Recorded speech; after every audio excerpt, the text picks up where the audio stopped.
네, 오늘 함께 은혜 받으실 하나님의 말씀은 사사기 17장 1절로 13절까지의 말씀입니다. 구약 391쪽에 있는 사사기 17장 1절로 13절까지의 말씀을 제가 봉독해 올려드리겠습니다. 에브라임 산지에 미가라 이름하는 사람이 있더니 그의 어머니에게 이르되 어머니께서 은 1,100을 잃어버리셨으므로 저주하시고 내 귀에도 말씀하셨더니 보소서 그 은이 내게 있나이다. 내가 그것을 가졌나이다 하니 그의 어머니가 이르되 내 아들이 여호와께 복받기를 원하노라 하니라. 미가가 은 1,100을 그의 어머니에게 도로 주매 그의 어머니가 이르되 내가 내 아들을 위하여 한 신상을 새기며 한 신상을 부어 만들기 위해 내 손에서 이 은을 여호와께 거룩히 드리노라. 그러므로 내가 이제 이 은을 내게 도로 주리라. 미가가 그 은을 그의 어머니에게 도로 주었으므로 어머니가 그 은 200을 가져다 은장색에게 주어 한 신상을 새기고 한 신상을 부어 만들었더니 그 신상이 미가의 집에 있더라. 그 사람 미가에게 신당이 있으므로 그가 에봇과 드라빔을 만들고 한 아들을 세워 그의 제사장으로 삼았더라. 그때에는 이스라엘에 왕이 없었으므로 사람마다 자기 소견에 옳은 대로 행하였더라. 유다 가족에 속한 유다 베들레헴에 한 청년이 있었으니 그는 레위인으로서 거기서 거류하였더라. 그 사람이 거류할 곳을 찾고자 하여 그 성읍 유다 베들레헴을 떠나가다가 에브라임 산지로 가서 미가의 집에 이르매 미가가 그에게 묻되 너는 어디서부터 오느냐 하니 그가 이르되 나는 유다 베들레헴의 레위인으로서 거류할 곳을 찾으러 가노라 하는지라. 미가가 그에게 이르되 내가 나와 함께 거주하며 나를 위하여 아버지와 제사장이 되라. 내가 해마다 은열과 의복 한 벌과 먹을 것을 주리라 하므로 그 레위인이 들어갔더라. 그 레위인이 그 사람과 함께 거주하기를 만족하게 생각했으니 이는 그 청년이 미가의 아들 중 하나같이 됨이라. 미가가 그 레위인을 거룩하게 구별하며 그 청년이 미가의 제사장이 되어 그 집에 있었더라. 이에 미가가 이르되 레위인이 내 제사장이 되었으니 이제 여호와께서 내게 복 주실 줄을 아노라 하니라. 아멘. 하나님 아버지 감사드립니다. 오늘도 거룩한 교회로 거룩한 예배로 인도하여 주시는 은혜를 진정으로 감사드립니다. 이 시간 하나님께만 영광 올려드리는 귀한 시간으로 인도하여 주시옵소서. 모든 것을 감사드리오며 예수 그리스도의 이름으로 기도드리옵나이다. 아멘. 네, 오늘은 이스라엘의 흑역사 사사기 그 세 번째 시간이자 사사기의 마지막 시간으로 여러분들과 함께 본문 말씀을 중심으로 하여 은혜를 나누도록 하겠습니다. 사사기의 구조는 서론과 본론과 결론의 세 부분으로 되어 있다라고 말씀을 드렸고요.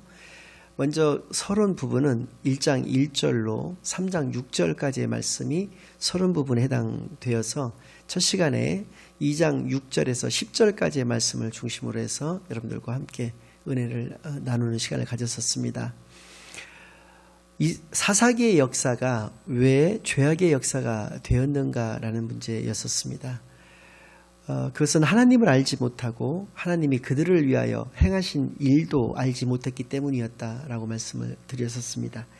따라서 우리 신앙과 인생의 핵심은 하나님을 알고 하나님이 우리를 위하여 행하신 일을 잘 아는 것이 핵심이 되는 것이다 라는 것을 결론적으로 말씀을 좀 드렸었고요. 본론은 3장 7절로부터 16장까지의 말씀이다 라고 했고요. 그래서 지난 시간에는 16장 28절로 31절까지의 말씀을 중심으로 하여 여러분들과 함께 은혜 나누는 시간을 가졌었습니다. 본론 속에 다루고 있는 사사는 총 12명의 사사다. 그리고 그들은 공교롭게도 6명의 대사사와 6명의 소사사로 구분할 수가 있었다. 대사사와 소사사의 구분은 성경 기록상의 분량의 차이로 상대적으로 많은 분량으로 다뤄지고 있는 것이 대사사, 상대적으로 적은 분량으로 다뤄지고 있는 것이 소사사다라는 말씀을 드렸고요. 본문 말씀에서는 삼손의 이야기였었습니다.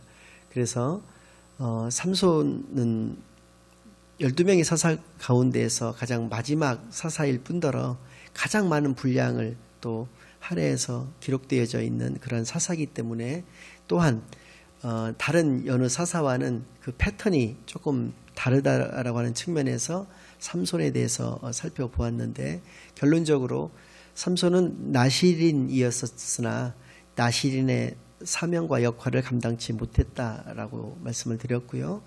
또 그는 사사였었으나 마찬가지로 사사의 역할과 그 사명도 감당하지 못했다. 그는 하나님이 그에게 주신 달란트, 그에게 있어서는 그것이 어느 누구보다도 힘이었는데 그 힘을 꿀맛에 빠져버린 그 인생을 살아가는데 허비를 하고 말았다라고 하는 것이었었죠. 그래서 결론적으로는 하나님이 우리에게 주신 달란트를 하나님이 우리에게 주신 그 사명 감당하는데 오롯이 사용해야 한다라고 하는 것을 말씀을 드렸었습니다. 결론은 17장에서부터 21장까지 5개 장에 걸쳐서 나오고 있는데 두 가지 에피소드가 다뤄지고 있습니다. 먼저 17장부터 18장까지의 내용은 당시의 이스라엘들이 영적인 타락을 했는데 세 사람과 또 한 집단, 한 지파가 등장을 하고 있습니다. 세 사람과 단지파라고 하는 그 지파가 등장을 해서 그 말씀을 해주시는 그 결론은 당시 이스라엘 민족들은 모두가 영적인 타락을 했었다라고 하는 것을 알려주고 계시는 것이고요. 19장, 20장, 21장 3개장에 걸쳐서는 영적인 타락으로 말미암아서 도덕적인 타락도 했었던 그 이스라엘 민족들의 모습을 사례를 들어서 설명해주고 계시다고 하는 것을 알 수가 있습니다. 그러니까 결론에 가서 다뤄지고 있는 내용이지만 실질적으로는 그것이 서론으로 갔어야지 맞을 법한 내용입니다. 사사시대의 그 이스라엘 민족들의 모습이 그러했다라고 하는 것을 알려주고 계시는 것이기 때문에 그렇습니다. 성경상에도 지금 2000년대 이후로 한국 드라마에서도 막장이라고 하는 것이 많은 그 소재로서 드라마의 단골로 요즘은 등장을 하고 있습니다. 성경상에서도 이 막장 드라마와 같은 그러한 내용들이 많이 다루어지고 있는데 통일왕국 시대에 세 왕이 있었습니다. 사울왕, 다윗왕, 솔로몬왕 이렇게 세 왕이 있었는데 이 세 왕 모두가 다 어떤 인생의 한 부분에서는 막장의 어떤 요소들이 있었습니다.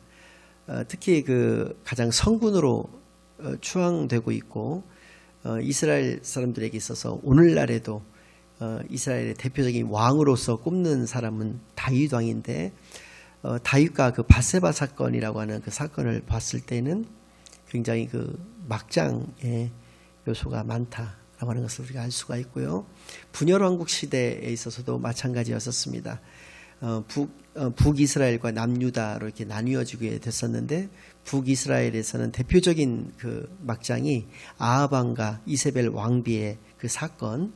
그 당시에 북이스라엘은 하나님의 나라가 되었어야 됨에도 불구하고 우상 숭배의 총본산이 되어버리고 마는 것이 그 바로 아합왕과 이세벨 왕비로 인해서 그렇게 되어진 것이다 라고 하는 것을 열왕기상, 열왕기하에서 우리에게 분명히 말씀해 주고 계십니다. 남유다 역시도 마찬가지입니다.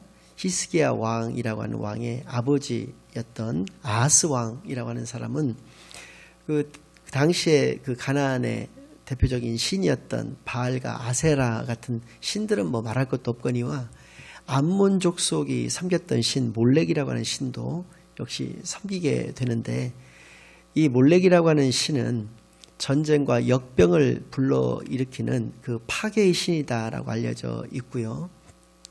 그러다 보니까 그를 달래기 위해서 그에게 제사를 지냄으로써 그가 전쟁과 역병을 그 나라에 가져오지 않게 하기 위해서 산 어린아이를 산 제물로 바치는 인신 제사를 드렸던 그런 종교였었습니다. 그것을 하나님의 그 사람이라고 할 수 있는 아하스 왕이라고 하는 왕이 그 이스라엘의 왕이 그 나라에서 남유다에서 그것을 자행했다라고 하는 것입니다. 이렇게 성경상에도 수많은 막장들이 등장을 하고 있는데요. 오늘 그 사사기 17장에 등장하는 세 사람도 모두 이 사람들은 뭐 하드코어라고 할 수도 있습니다. 하드코어 막장 드라마의 주인공들이다 이렇게 얘기를 할 수가 있습니다. 먼저 그 1절과 2절 말씀을 보고 말씀을 계속 진행하겠습니다. 에브라임 산지에 미가라 이름하는 사람이 있더니 그의 어머니에게 이르되 어머니께서 은 1,100을 잃어버리셨으므로 저주하시고 내 귀에도 말씀하셨더니 보소서 그 은이 내게 있나이다. 내가 그것을 가졌나이다 하니 그의 어머니가 이르되 내 아들이 여호와께 복받기를 원하노라니라. 첫 번째로 등장하는 사람이 미가라고 하는 사람의 어머니가 등장을 하고 있습니다. 상당히 부자였던 것 같습니다. 어느 날 은 1,100을 잃어버렸습니다. 지난 시간에도 말씀을 드렸지만 당시에 제사장의 이스라엘의 제사장의 1년 연봉이 한 은 10개밖에 되질 않았기 때문에 은 1,100이라고 하는 것은 한 명의 제사장의 110년간의 연봉을 의미하고 있기 때문에 상당히 큰 금액입니다. 그 금액을 잃어버렸기 때문에 그것을 훔쳐간, 그러니까 도둑이죠. 미가의 어머니 입장에서 봤을 때 그 도둑놈에게 엄청나게 저주를 내렸습니다. 그 저주의 소리가 그 아들 미가에게도 들렸다라고 하는 것입니다. 그러니까 이제 미가가 양심에 이제 찔리니까 자기 어머니에게 이제 자수를 하는 것이죠. 그것을 자기가 가져갔다라고 자수를 하게 되니까 그 어머니가 저주를 내렸던 그 입에서 하나님께 복받기를 원한다라고 하는 축복의 말을 그 아들에게 한다라고 하는 것이 지금 1절과 2절에 나와 있는 이 내용이 되겠습니다. 이것이 무엇이 문제가 되느냐?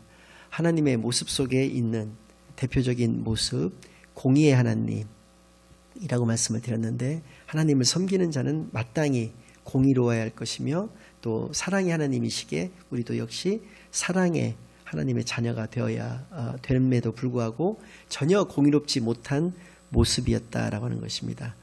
공의라고 하는 것은 그 정의로운 기준이 있다라고 하는 그런 말씀과 같은 말씀이 되겠습니다. 그래서 재판관에게 있어서의 공의는 죄가 되는 것입니다.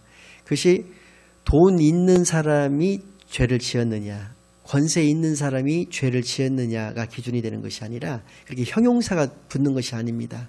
죄 그 자체가 기준이 되어야 된다는 것입니다. 마찬가지로 돈이 없고 힘없고 빽 없는 사람이 죄를 지었다. 이것도 기준이 되어서는 안 된다는 것입니다. 재판관에게 있어서의 기준은 죄다라고 하는 것입니다. 마찬가지로 의사에게 있어서의 기준은 무엇이냐라는 것이죠. 의사에게 있어서의 기준도 병입니다. 즉 그 환자가 돈 있는 환자냐, 돈이 권력과 권세가 있는 환자냐가 중요한 것이 아니라 그 환자가 병이 있느냐 없느냐가 기준이 되어야 된다는 것입니다. 그래서 또 마찬가지로 그 사람이 돈도 없고 힘도 없고 빽도 없는 그러한 또 환자냐, 이것이 중요한 것이 아니라 의사에게 있어서의 그 기준이 되어야 되는 것은 병이다라고 하는 것입니다. 이런 것이 이 정의로운 기준이 바로 하나님께서 말씀하고 계시는 그런 공의가 되는 것인데, 자신의 아들이 도둑이기 때문에 어떤 사람이 도둑인지를 몰랐을 때에는 그에게 저주를 내렸다가 자신의 아들이 도둑이라고 하니까 하나님께 복을 받기를 원한다라고 하는 식의 축복을 한다는 것은 대단히 잘못된 일이었다라고 하는 것이고요. 두 번째는 3절과 4절 말씀을 보겠습니다. 미가가 은 1,100을 그의 어머니에게 도로 주매 그의 어머니가 이르되 내가 내 아들을 위하여 한 신상을 새기며 한 신상을 부어 만들기 위해 내 손에서 이 은을 여호와께 거룩히 드리노라. 그러므로 내가 이제 이 은을 내게 도로 주리라.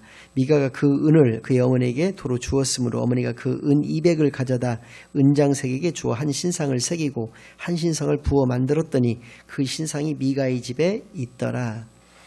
그의 어머니가 은 1,100을 그의 아들에게, 미가라고 하는 아들에게 돌려받았다라고 하는 것입니다. 그 받은 것 중에서 은 200을 은장색, 그러니까 은으로서 이게 우상을 만드는 사람에게 주었다라고 하는 것입니다. 그래서 두 가지 우상을 만들었다는 것입니다.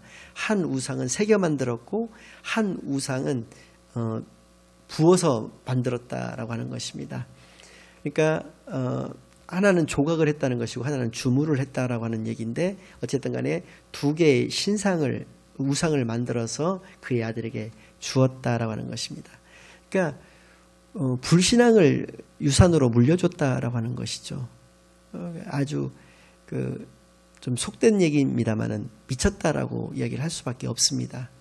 더군다나 이 사람의 이름이 1절에 나오는 대로 미가라 이름하는 사람이라고 이렇게 나와 있는데, 본래의 이름은 이름 전체는 미가 예후라고 하는 이름입니다. 예후라는 것은 여호와를 의미하는 말씀이고 미가라고 하는 것은 누구냐라고 하는 얘기가 되는데, 미가 예후라는 말은 여호와 같은 이가 누구뇨라고 하는 의미가 되겠습니다. 하나님 같으신 분은 없다라고 하는 의미입니다. 그런데 그들은 이 신앙과는, 이 이름을 지었던 이 신앙과는 전혀 다른 모습의 신앙을 가지고 있었다라고 하는 것이죠. 그러니까 첫 번째 등장인물은 미가의 어머니였는데, 미가의 어머니는 첫 번째로 도둑이 아들이라고 하니까 저주를 내렸던 데에서 축복을 하는 모습을 통해서 그가 하나님 앞에서 또 그 아들 앞에서 공의롭지 못한 모습을 보였다라고 하는 것이고요. 두 번째는 신상을 만들어서 그에게 주었다라고 하는 것입니다. 불신앙을 유업으로, 유산으로 남겨주었다라고 하는 것이고요. 미가 예후라고 하는 이름을 지었는데 그 이름에 걸맞는 신앙 생활을 그 두 모자가 했던 것이 아니라 전혀 반대되는 신앙의 모습을 가지고 말았다라고 하는 그러한 모습이었다라는 것입니다. 두 번째 등장하는 인물은 미가라고 하는 그의 아들인데요. 첫 번째로 그의 집에는 신당이 있었다라고 하는 것입니다. 5절 말씀을 잠깐 보겠습니다. 그 사람 미가에게 신당이 있으므로 그가 에봇과 드라빔을 만들고 한 아들을 세워 그의 제사장으로 삼았더라. 여기서만 해도 벌써 4가지의 잘못된 것이 나오고 있습니다. 그 가정에 신당을 세울 수는 없는 것입니다.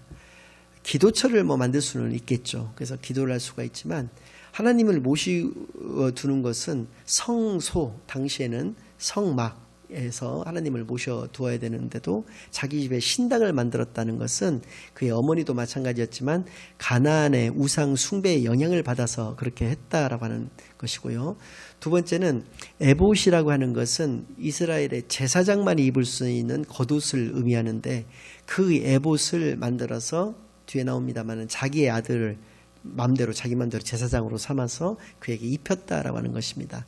또한 드라빔이라고 하는 우상 숭배를 할 때 쓰이는 도구가 있는데 그것도 만들었다라고 하는 것입니다. 네 번째는 레위 지파라고 해서 물론 100% 다 제사장이 되는 것은 아닙니다만은 제사장은 무조건 레위 지파, 반드시 레위 지파여야만 하는 것입니다.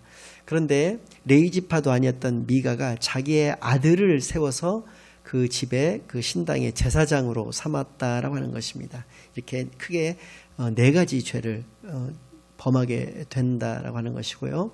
두 번째는 이 뒷부분에 나오고 있지만 레위인을 한 사람 만나게 되는데 그 사람을 자신의 가정에, 아까 말씀드렸던 대로 가정에다가 이제 신당을 세웠을 때 그 신당의 제사장으로 삼는다라고 하는 것입니다. 이 말은 제사장은 오늘날에 이제 목사를 의미한다라고 볼 수도 있는데 가정 교사라고 하는 것은 있을 수가 있습니다. 또 목사님의 어떤 형편과 처지에 따라서 자기의 가정에서 개척을 해서 가정 사역을 할 수는 있지만 가정 목사 라고 하는 그런 개념으로 개인 목사라고 하는 것은 있을 수가 없는 것인데 이 미가라고 하는 사람은 그렇게 했다라고 하는 것입니다. 여기서 알 수 있는 그의 신앙은 2가지 모습을 알 수가 있는데 첫째는 기복신앙이었다라고 하는 것이고요. 인본주의 신앙이었다라고 하는 것을 알 수 있는 것입니다. 인본주의 신앙이라고 하는 얘기는 하나님의 말씀에 의한 신앙생활을 했던 것이 아니라 자신의 뜻에 맞는, 자신의 뜻이 이것이 옳다라고 생각되어지면 그 뜻에 맞게 신앙생활을 했다. 그것이 인본주의다라고 이렇게 얘기할 수가 있는데 인본주의 신앙생활을 하였다. 인본주의 신앙관을 가졌다. 이렇게 얘기할 수가 있다라고 하는 것이고요. 기복주의 신앙이라고 한다는 것은 복을 받기 위해서는 물론 그 복조차도 하나님께서 말씀하신 복이 아니라 세상에서 이야기하는 복, 미가가 생각하는 복이었었습니다마는 그 복을 받기 위해서는 수단과 방법을 가리지 않았다라고 하는 것입니다. 즉 자신의 목적을 위해서 하나님을 이용을 했다라고 하는 것이죠. 그러니까 오늘날의 목사님도 이런 것들을 상당히 주의를 우리가 해야 되는데 교회에서 예수 그리스도를 상품화해서 예수 그리스도를 파는 그러한 모습을 가지는 교회가 종종 있을 수가 있습니다. 네, 그런 것들을 철저하게 우리는 경계를 해야 되는 것인데 오늘 사사기 17장의 이 말씀을 통해서도 그래서 우리가 분명하게 교훈으로 삼아야 할 것입니다. 세 번째로는 레윈이 등장을 하고 있습니다. 이 사람에 대한 소개는 유다 베들레헴에 거류했던 자였다라고 하는 것입니다. 근데 그가 그곳에서 더 이상 거류하기가 힘들다라고 해서 그곳을 떠나서 이제 헤매이다가 에브라임 산지 에브라임 쪽으로 와서 미가라고 하는 사람을 만나게 되었다라고 하는 것이 오늘 7절부터 13절까지 이렇게 소개되고 있는 내용인데 7절, 8절, 9절 세 개 절에서 유다 베들레헴이라고 하는 말씀이 세 번이나 반복돼서 나오는 것입니다. 이 말씀은 레위인이 있어야 될 곳은 유다 베들레헴이었다라고 하는 것입니다. 그가 그곳을 떠났던 것은 먹고 살 길을 찾아서 떠났던 것입니다. 물질에 눈이 멀었던 것이죠. 레위인은 하나님만을 바라보고 하나님만을 의지하였어야 함에도 불구하고 인간적인 생각과 인간적인 욕심으로 자신이 살기가 궁핍하고 공궁하다라고 하는 그런 이유로 그것을 떠났다라고 하는 것을 우리가 알 수 있습니다. 즉 사명을 망각하고 먹고 살 걱정을 먼저 했다라고 하는 것이죠. 우리가 신학을 하고 또 이 주의 종의 길로 가겠다고 결심을 했다라고 한다면 그렇게 하나님한테 모든 것을 맡기고 그렇게 살아야 할 것입니다. 그런데 이제 그렇지 못하고 자기의 먹고 살 걱정을 한다라고 하는 것은 오늘 그 레위인의 말씀이 이렇게 소개되고 있는데 이것을 통해서 타산지석으로 삼아야 할 것입니다. 분명한 사명이 없다면 분명한 이 직분을 감당하는 것도 온전히 할 수 없다라고 하는 것을 우리가 분명히 깨달아야 하는 시간이 되기를 바랍니다. 두 번째로는 그 연봉 협상을 미가와 연봉 협상을 잘 체결을 해서 개인 제사장으로 취직을 했다라고 하는 얘기인데 제가 아까도 말씀드린 바와 같이 하나님의 제사장이어야 되고 하나님의 소유가 되어야 되는 그 레위인이어야 됨에도 불구하고 개인의 제사장이 되어버리고 말았다라고 하는 것입니다. 그것도 자신의 어떤 목적을 위해서 하나님을 이용해서 그렇게 되었다라고 하는 것을 알 수가 있다는 것이죠. 그래서 결론적으로 말씀을 드린다면 하나님의 뜻에 순복하며 살아가야 될 레위인이 도리어 자신의 뜻과 욕심을 쫓아 삶으로써 이 사람을 한마디로 규명한다면 실용주의적 신앙관을 가지고 있었다라고 얘기할 수가 있다라는 것입니다. 실용주의라고 하니까 얼핏 일견 듣기에는 좋은 단어처럼 들리지만 전혀 좋은 의미를 가지고 있는 것이 아니고요. 자본주의 사회에서의 면면이 흐르고 있는 것이 바로 이 실용주의라고 하는 것입니다. 미국의 지금 현재 대통령도 아메리카 퍼스트라고 해서 가장 또 극단적인 이기주의의 형태, 미국 우선주의라고 해서 실용주의에서도 극단적인 어떤 형태를 지금 띠고 있는 것인데 실용주의라고 하는 것을 한마디로 정의한다면 나만 잘 살면 돼 정신이라고 얘기할 수가 있습니다. 나만 잘 살게 된다면 아무런 것도 상관없다는 것이죠. 아무런 것도 무엇이든지 다 자신은 이용할 수가 있고 그것에 따라갈 수가 있고 쫓을 수가 있다라고 하는 것이 바로 실용주의다라고 하는 것이죠. 우리 크리스찬들은 실용주의가 되어서는 결코 되지 않습니다. 오직 하나님 우선주의, 신분주의죠. 하나님께서 말씀하신 것만을 쫓아 사는 그러한 삶이 되어야 할 것입니다. 결론을 말씀드리겠습니다. 오늘 말씀의 결론은 사사기 오늘 본문 말씀 중에 17장 6절 말씀이 결론의 말씀이자 사사기 17장의 핵심의 말씀이 되겠습니다. 그때에는 이스라엘에 왕이 없었으므로 사람마다 자기 소견에 옳은 대로 행하였더라. 아멘. 이스라엘에 왕이 없었다는 말은 다른 말로 바꿔 얘기한다면 이스라엘에 하나님이 없었다라고 하는 말입니다. 그들은 하나님이 없었기 때문에 자기 소견대로 그러니까 자기가 옳다고 생각하는 대로 행하였다라고 하는 것입니다. 이랬을 때 문제가 되는 것이 뭐냐면 하나님이 계시지 않으면 삶의 지표나 이정표가 없이 헤매게 된다라고 하는 것입니다. 요한복음 14장 6절 말씀에 예수님께서는 분명히 우리에게 말씀해 주고 계십니다. 내가 곧 길이요 라고 말씀해 주고 계십니다. 하나님 만나는 유일한 길 되시는 분이 바로 예수님이시라는 말씀입니다.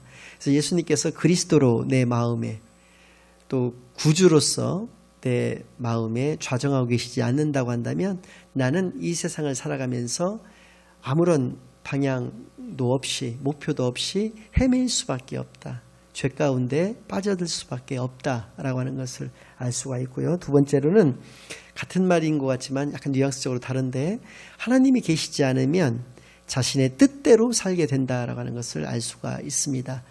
요한복음 14장 6절 말씀에 예수님께서는 계속해서 말씀해 주고 계십니다. 내가 곧 길이요 진리요 생명이니 라고 말씀해 주고 계십니다. 그렇습니다. 자신의 뜻대로 살아가는 자에게 있어서의 결론은 멸망일 수밖에 없다라는 것입니다. 그러나 하나님이 계신 자에게는 예수 그리스도가 내 마음에 계시는 자에게는 그에게는 영원한 생명이 보장되어진다라고 하는 것을 분명히 예수님께서 우리에게 말씀해 주셨다라고 하는 것입니다. 이 말씀 마음속에 깊이 새기시면서 온전한 크리스찬으로서 이 세상을 담대하고 또 정확하게 그렇게 살아가시는 존귀한 하나님의 자녀들 다 되시기만을 예수 그리스도의 이름으로 간절히 축원합니다. 축도로 마치겠습니다. 이제는 우리 주 예수 그리스도의 은혜와 우리 아버지 하나님의 사랑과 성령 하나님의 내주 인도 역사 교통하심이 이 예배를 통하여 하나님의 나라와 하나님의 뜻을 온전히 행하며 살겠다고 다짐하고 결심하고 돌아가는 모든 하나님의 자녀들의 머리 위에와 그들의 가정 위에 이제로부터 영원까지 함께하여 주옵시기만을 간절히 축원하옵나이다. 아멘.